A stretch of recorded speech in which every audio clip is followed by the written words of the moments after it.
Gujarat OBC વર્ગીકરણ બાબતે આવેદનપત્ર આપ્યું.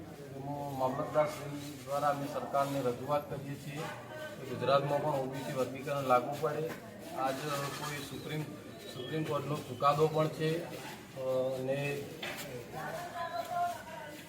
ગુજરાતમાં સુપ્રીમ કોર્ટે પણ ચુકાદો આપેલો છે. ગુજરાતના 12 રાજ્યોમાં આ ઓબીસી અનામત વર્ગીકરણ જેટલું યથાવત છે.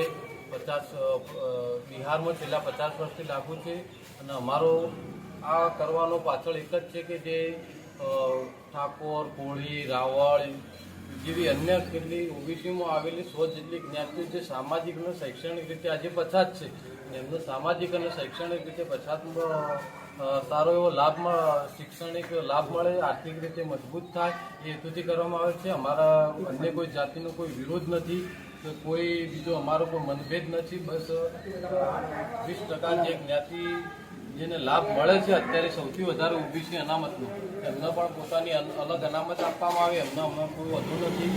અને જે બાકી રહેલું જે અતિ પછાત લોકો છે એમને પોતાનો અલગ અનામત આપી અને ગુજરાતમાં સામાજિક અને શૈક્ષણિક રીતે પછાત વર્ગને સરકારશ્રી પ્રોત્સાહન પૂરું પાડે અને સમર્થન કરે એ બસ સરકારને એવી અપીલ.